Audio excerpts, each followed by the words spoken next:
Hola, ¿qué tal? Buenos días.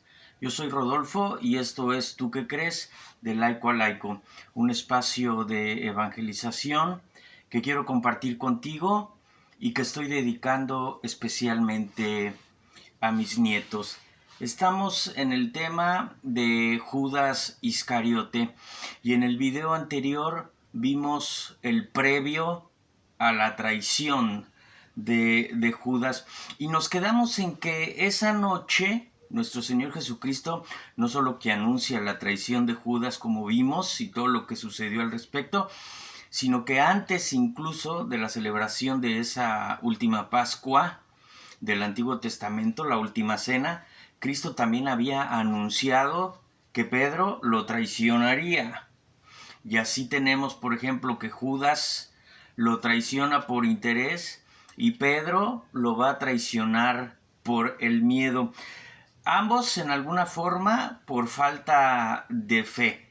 Sin embargo, lo que implica las consecuencias de estas dos situaciones de traición de Judas y de Pedro, las vamos a ver en las consecuencias, que será el tercer y último video de esta pequeña serie de Judas Iscariote.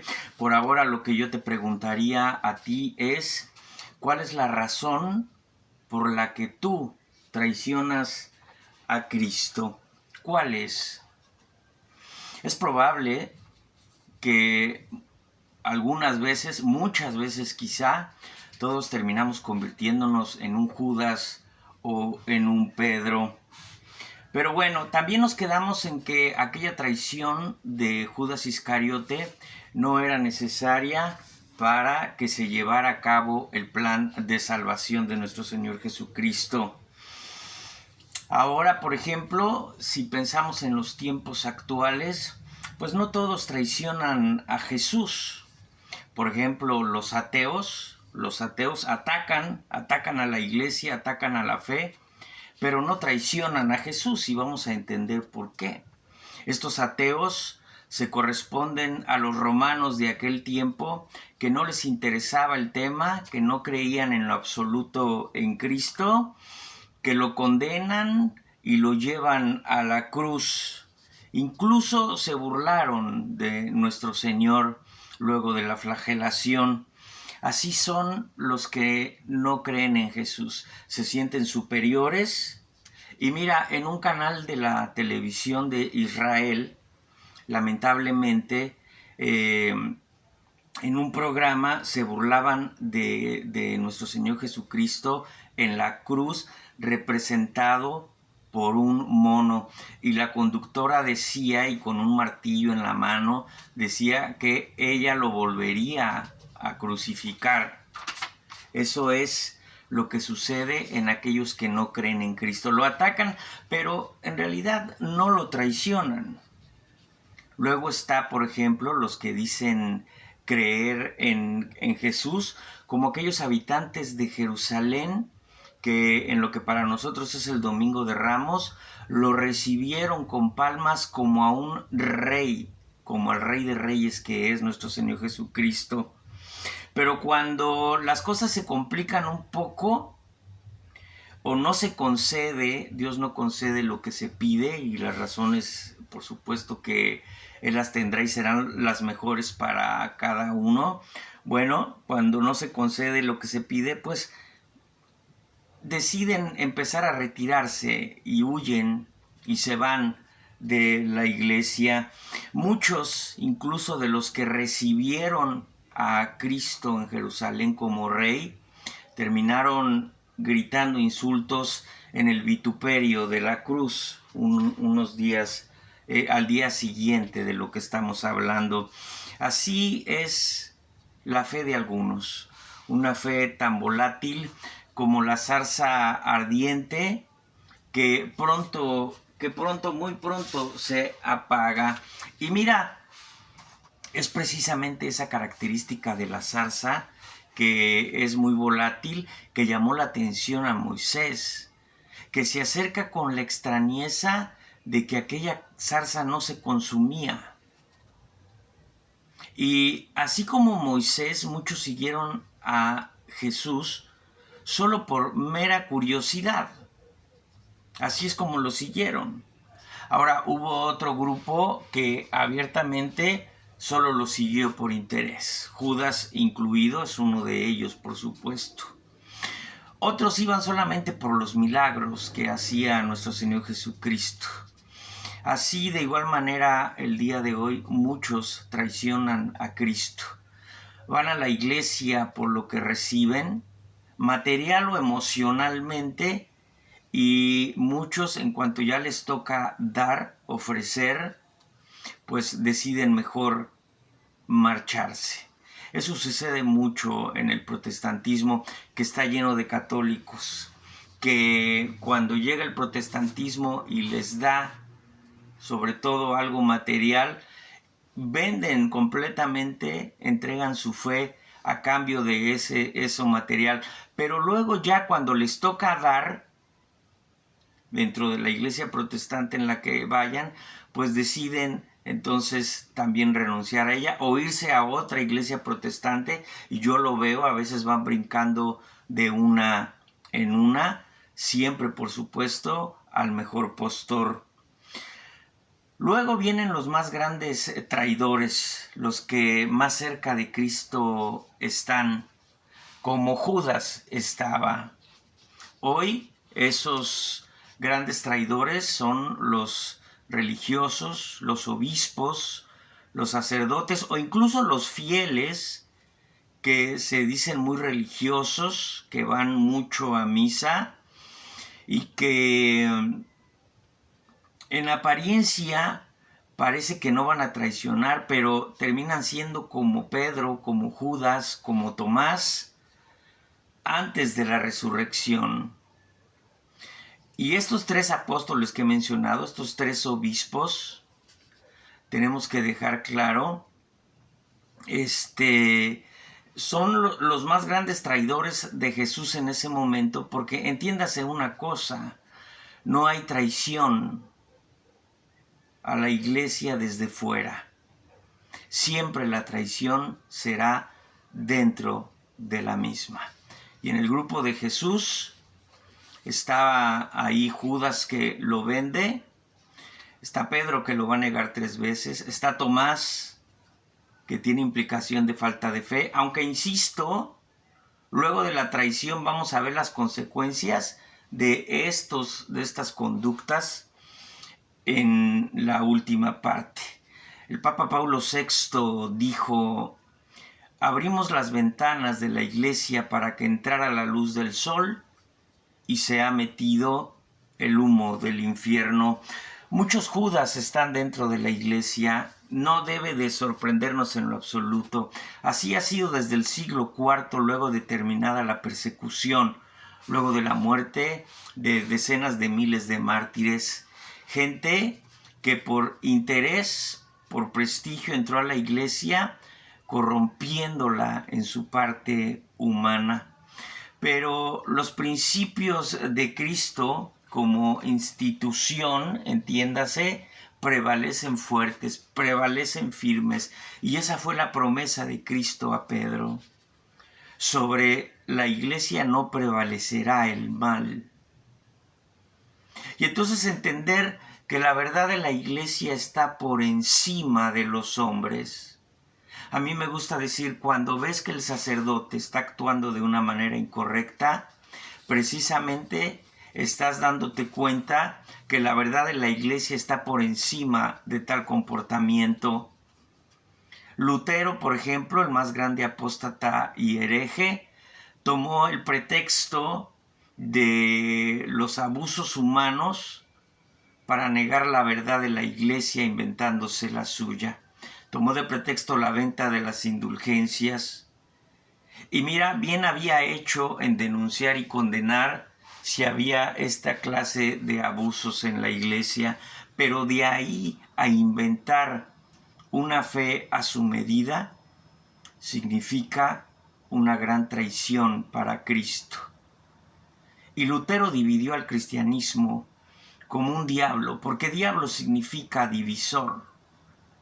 Lutero dividió al cristianismo y separó a un protestantismo que se fraccionó y todavía se sigue fraccionando en decenas de miles de sectas fundadas al capricho de unas cuantas personas, y muchas de ellas solo por el interés, como por ejemplo aquella secta que mejor se conoce como Pare de Sufrir. Lutero pues fue un divisor, fue un diablo. Eso significa, y esa era una estrategia de los militares antiguos: divide et impera, divide y vencerás. Eso es lo que quiere Satanás en el cristianismo. Para mí, el peor Judas ha sido Martín Lutero, que dividió el cristianismo y alejó a muchísimos millones de personas del culto y de la iglesia verdadera. Pero ahora, volviendo al tema Judas, ¿por qué siguió Judas a nuestro Señor Jesucristo? ¿Qué lo motivó? Por supuesto que en algún momento ya la ambición fue clara de Judas, porque para él el mesianismo de Cristo era terrenal. Para él el mesianismo significaba que Cristo se iba a erigir como rey, iba a expulsar a los romanos de Jerusalén, y él ya se veía como tesorero del rey. Hoy es el mismo mesianismo que esperan nuestros hermanos judíos en Israel. Un Mesías meramente político que les permita regresar a Israel, reconstruir el templo y tener un Israel únicamente para judíos. Judas entonces se veía como el rey. Como el tesorero del rey. Un rey que entró triunfante a Jerusalén, de púrpura, en una burra, como hacían los reyes de antaño. Sin embargo, luego que pasaron los días de ese Domingo de Ramos, Judas se da cuenta que en nuestro Señor Jesucristo no hay la más mínima intención de pelear contra los romanos, de expulsarlos, y se da cuenta que solo le queda una cosa: intentar sacar provecho antes de que sea demasiado tarde. Y el provecho que va a sacar son 30 siclos de plata, 30 monedas de plata. O sacaba provecho en ese momento, o ya no tendría oportunidad. Judas quería vivir bien. A él le preocupaba lo terrenal. El obispo Fulton Sheen decía que la iglesia podía ser un cómodo refugio para la avaricia del hombre. Y lo fue. Y lo ha sido para muchos en la Iglesia Católica y también en el protestantismo, en donde ven la iglesia como una oportunidad de enriquecerse. Pero también es cierto que a la par de estos sinvergüenzas han existido hombres de verdadera fe que se han entregado al voto de la pobreza para evangelizar, y ejemplos hay muchos. Santo Domingo, San Francisco de Asís, San Antonio Abad, la propia Madre Teresa de Calcuta. ¿Y sabes cuándo se hace la primera referencia de la traición de Judas en el Evangelio? Se va a dar en el capítulo 6 de San Juan. ¿En qué momento? En el anuncio anticipado de la Eucaristía. En ese pasaje, muchos de los que seguían a Cristo lo abandonan porque no entendieron el anuncio eucarístico que estaba haciendo. Pero Cristo no lo explica, porque la Eucaristía no tiene explicación. La Eucaristía la aceptas por fe. Tan es así que luego voltea a Cristo a los apóstoles y les dice: ¿y ustedes qué? ¿También quieren irse? Pero Pedro va a dar la gran respuesta: ¿a quién iremos, Señor? Es como decir: mira, Señor, yo no entiendo nada, pero si tú lo dices, yo confío. Curiosa respuesta para quien después lo va a traicionar un par de años después. Pero Cristo anuncia que hay un traidor en el grupo. Pero toma en cuenta una cosa, Cristo jamás corrió a Judas, jamás. Siempre esperó que reconsiderara en su corazón esa traición. Cristo no corre a Judas porque en la Iglesia Católica todos son bienvenidos.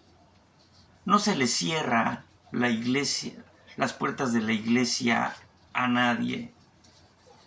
A nadie. Ciertamente que hay límites, ciertamente que no puedes comulgar en pecado mortal, en pecado grave, pero las puertas de la iglesia siempre están abiertas para todos, porque la Iglesia Católica siempre esperará la conversión de todos los pecadores. Porque además Cristo no escogió santos. Cristo escogió a hombres comunes, hombres como tú, hombres como yo. Así que mira, antes de que arrojes la primera piedra al sacerdote, porque no está actuando como tú pensarías que debería hacerlo, reflexiona si tienes la calidad moral para hacerlo. Por supuesto, entiéndase, los delitos, los abusos eucarísticos, por ejemplo, deben ser señalados y condenados. Pero muchos arrojan la piedra por boberías o porque el sacerdote no está actuando de acuerdo al orden de la iglesia que a ellos les gustaría. Pero muchas veces el sacerdote tiene que actuar de acuerdo al orden de la iglesia reconocido. Y por ejemplo, yo lo veo mucho en la parroquia, sobre todo a la hora de los sacramentos. Cuando el padre, por ejemplo, no puede confesar a una persona porque está viviendo en pecado mortal. Se supone que en la confesión tú vas consciente del pecado y arrepentido. Entonces, no puedes confesarte si vas a continuar viviendo en pecado. O la gente también se enoja, por ejemplo, cuando el párroco de una parroquia pues no acepta a los padrinos de alguien que va a hacer algún sacramento porque abiertamente expresan que viven en unión libre. Y el padrino, la figura del padrino no es un adorno. La figura del padrino debe de ser una persona, y así lo estipula el derecho canónico, que viva lo más cercano y propio a la fe que dice que tiene, en este caso el catolicismo. Pero en fin, vamos a ver la consumación de esa traición. Insisto, en el video anterior vimos el previo a la traición, donde Judas tiene que tomar una decisión. Hoy vamos a ver que ya la toma y vamos a ver la consumación de esa traición. Judas vendió a Cristo, al menos eso creyó. Ya he dicho yo que de cualquier forma los fariseos y los sacerdotes, los saduceos, iban a llevarlo a la cruz con Judas y sin Judas. Y entonces esto nos lleva a una pregunta. Entonces, ¿para qué era necesario que Judas les entregara a Cristo? ¿Qué acaso no lo conocían? Por supuesto que sí. Nuestro Señor Jesucristo jamás se escondió. Nunca. Y fue perseguido por fariseos y saduceos. Entonces, ¿cuál era la motivación que hacía que Judas entregara a nuestro Señor Jesucristo? Bueno, hay una razón de peso.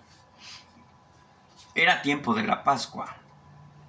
Y bajaban a Jerusalén, se calcula el número de peregrinos de 700,000 hasta 1,000,000 de peregrinos que bajaban a Jerusalén para la celebración de la Pascua. Por obvias razones, tanta gente no cabía en la ciudad de Jerusalén, así que la mayoría acampaba a las afueras de la ciudad. Y en ese mar de gente era necesario, porque el tiempo apremiaba, era necesario encontrar rápido a Jesús. Y Judas sabía muy bien dónde pernoctaba nuestro Señor. Esa era la misión de Judas al entregarlo, llevarlos rápido hacia donde estaba nuestro Señor, allí en Getsemaní.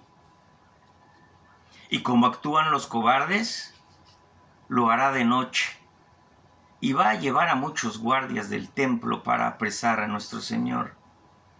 La palabra en griego que se usa para esta comitiva que va a prender a Jesús es espira, una comitiva que podría incluso llevar hasta 200 guardias. Así que no sé cuántas personas fueron a apresar a Jesús, pero habrán sido bastantes. Así llegó Judas a nuestro Señor. Yo imagino la curiosidad que despertó entre los peregrinos aquella noche ver aquel desfile de antorchas. Pero Cristo no huye. Cristo los aguarda. Y no solo eso, hace frente a su destino. Y Cristo les va a decir a quién buscan. Judas, ya sabemos, le va a dar un beso, y Cristo le va a decir: con un beso entregas al Hijo del Hombre. Pero Cristo no se esconde, y el Evangelio de Juan nos deja claro que pregunta: ¿a quién buscan? Y le responden: a Jesús de Nazaret. Luego entonces nuestro Señor Jesucristo dirá: yo soy. Y lo va a decir 3 veces. Y esto es algo significativo, tanto que en el Evangelio de San Juan se nos narra que al oír la respuesta de Jesús, yo soy, todos caen de rodillas. ¿Por qué? Porque Cristo no solo estaba diciendo que Él era Jesús de Nazaret, estaba diciendo además, estaba invocando el nombre de Dios, y estaba diciendo que no solo era Jesús de Nazaret, sino Dios mismo. Y este hecho, precisamente en el Sanedrín, es lo que va a determinar la condena de Cristo, porque invocar el nombre de Dios, yo soy, era una gran blasfemia que se pagaba con la muerte. Y allí en el Sanedrín la respuesta de Cristo no fue un sí, fue un yo soy. Es decir, insisto, se ha hecho llamar a sí mismo Dios. ¿Y de dónde viene esto?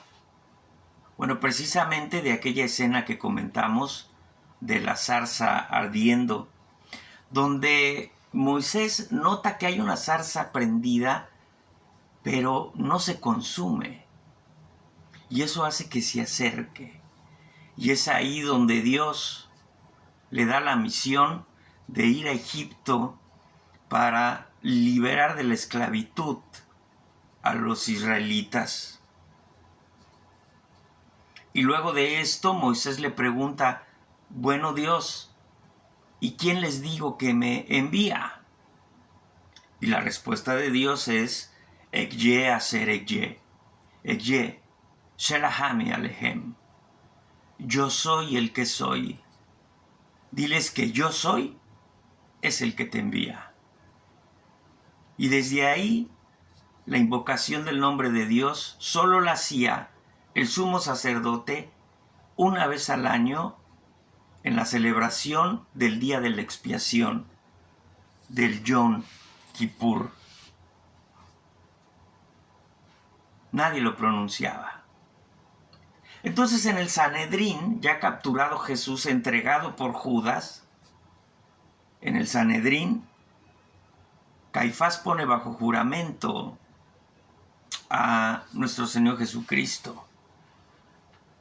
Le va a decir en el nombre del Dios vivo, le va a decir que Ane Shalak Yeshua Nazaret, Amarlana Enan de Meshiaka Bar Elahajai, ¿eres tú el Mesías, el Hijo del Dios vivo? Y Cristo va a responder, Ehu Eana, yo soy. Inmediatamente se desgarra las vestiduras el sumo sacerdote. Ya no había más que hacer, ya más que intrigar. Cristo había invocado el nombre de Dios y no solo eso, se hizo llamar a sí mismo Dios en ese momento. Así que esta es la consumación de la traición de Judas. Vamos a terminar esta segunda parte con una última reflexión cuando Cristo está con Pilato. Ahí está también Barrabás. Y Pilato no ve culpa en Cristo. Y les pregunta a los judíos, ¿a quién quieren que libere? ¿A Jesús de Nazaret o a Barrabás? Sabemos por supuesto que la respuesta fue a Barrabás. ¿Por qué llama la atención esto? Esto que nos pasa de noche generalmente a todos. Esto es relevante y tiene sentido, porque Barrabás significa hijo del Padre, pero refiriéndose a un padre terreno. Así que la pregunta de Pilatos fue, ¿a quién quieren salvar? ¿Al hijo del Padre terreno o al Hijo de Dios? Lo que sigue mañana en la tercera parte es muy interesante, porque vamos a ver las consecuencias de esta traición de Judas y vamos a hacer un paralelismo con la traición de Pedro. ¿Para qué? Insisto, para vernos reflejados en ellos y tratar de evitar cometer el error de traicionar a nuestro Señor Jesucristo. Por ahora pásala bien. Yo soy Rodolfo y esto es Tú qué crees, de laico a laico, un espacio de evangelización que quiero compartir contigo y que estoy dedicando especialmente a mis nietos. Bendiciones, la paz quede contigo.